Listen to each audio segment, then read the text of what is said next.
Welcome to section 5.15. This is the 70th and the last part of the ISACA CISA exam prep series.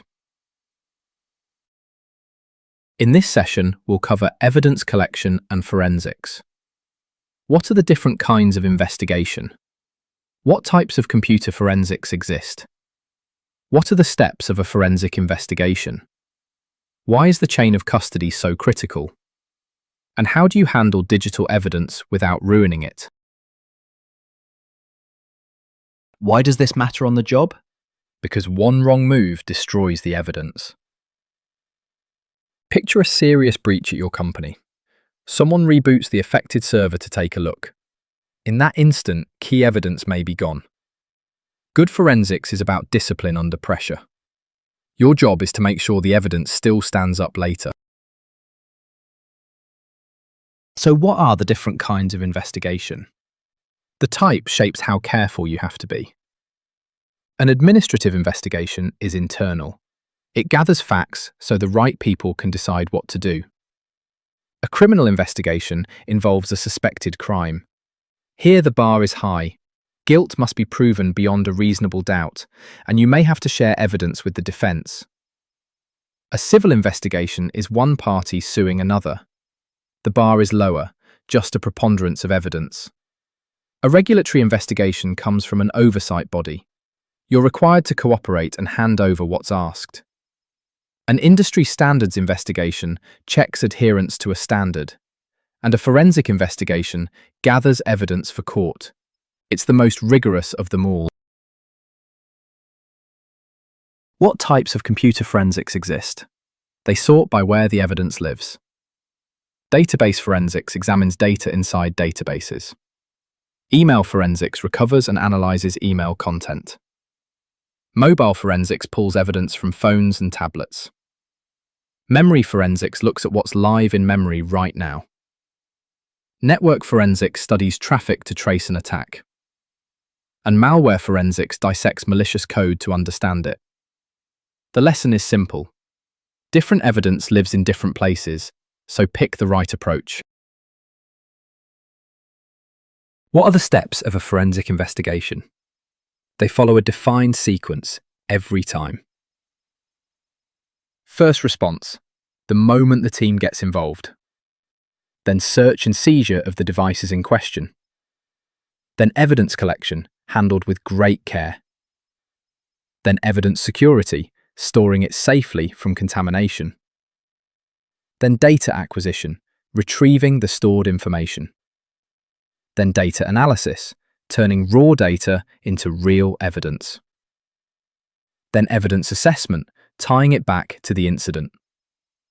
Then documentation and reporting of what was found. And finally, expert witness testimony if it goes to court. Notice the theme. Every step protects the integrity of the evidence. What should an auditor consider during all this? A handful of key practices stand out. Start with data protection. Make sure nobody alters or destroys the evidence. Then, data acquisition. Move everything to a controlled location. And here's a vital tool. A write blocker lets you read a drive without changing it. Don't forget volatile data either. Open processes and memory contents vanish when you power off. Next comes imaging. You make an exact sector-by-sector copy of the disk. Then you work on the copy, never the original. Imaging can even recover deleted files. After that, extraction selects the relevant data. Interrogation finds links like names and addresses. And normalization converts raw data into a readable form.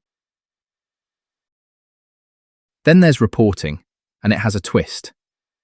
You write two versions, a technical one for the information technology team, and a plain one for management. A good report is accurate and clear. It survives legal scrutiny and leaves no room for misreading. And it explains exactly how you reached your conclusions. What techniques do forensic investigators use? They have a specialized toolkit. Deleted file recovery pulls back files that were erased. Reverse steganography checks hashes for hidden changes. Attackers love to bury data inside an image.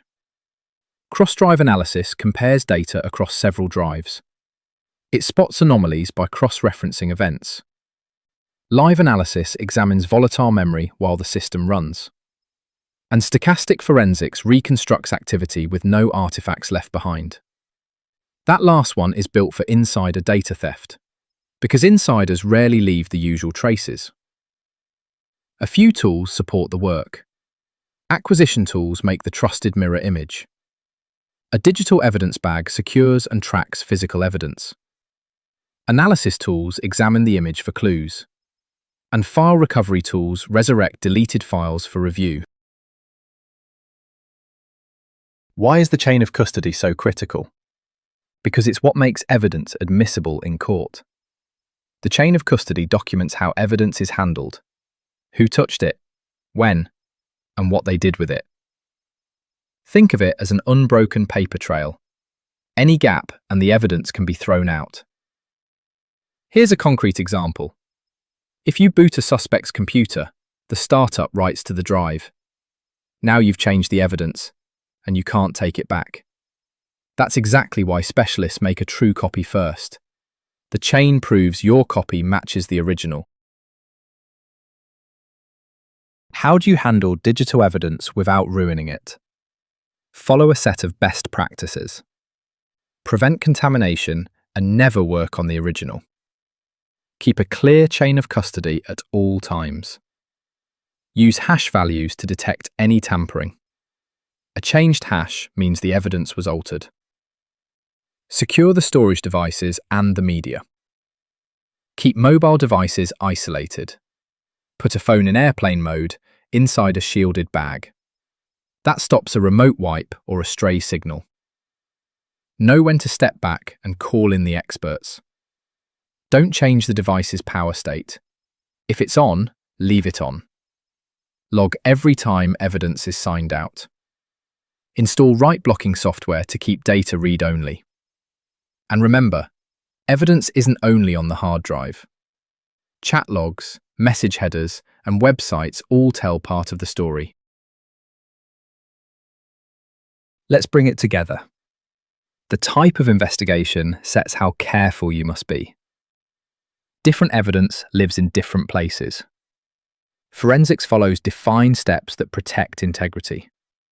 Always image first and work on the copy.